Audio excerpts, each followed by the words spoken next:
Gun control should be cracked down on because of mass shootings, the mentally ill, and hate crime.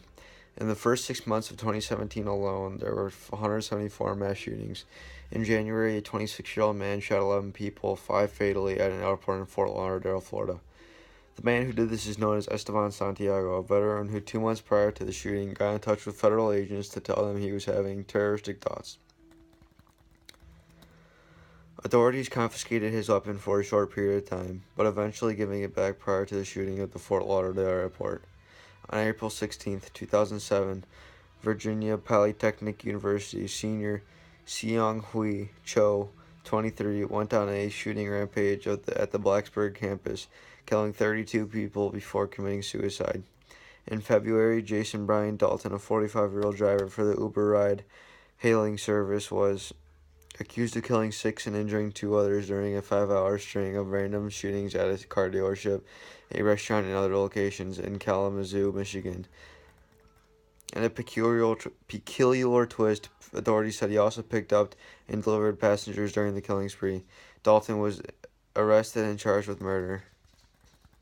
In June, former UCLA student Manik Sakar, armed with 2 semi-automatic pistols and multiple rounds of ammunition, opened fire in a murder-suicide on campus, leaving behind a kill list and evidence that eventually led investigations to the body of Sakar's wife in a Minneapolis suburb.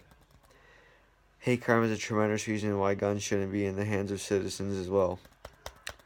The deadliest mass shooting by a single gunman in U.S. history occurred in June when a man with an assault-type rifle and a handgun opened fire inside a crowded gay nightclub in Orlando, Florida.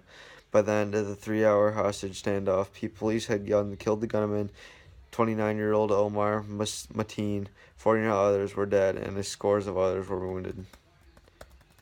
This guy walked in an openly gay nightclub, and just because he can't own a gun and he felt like it, he killed 49 American citizens for no reason other than that they were gay.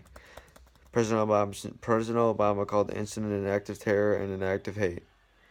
Christopher Harper Mercer, a 26-year-old student at Umpqua Community College in Roseburg, Oregon, armed with 5 handguns and a semi-automatic rifle and several magazines of ammunition, killed 9 fellow students last October after one witness said he quizzed some of them about whether they were Christian.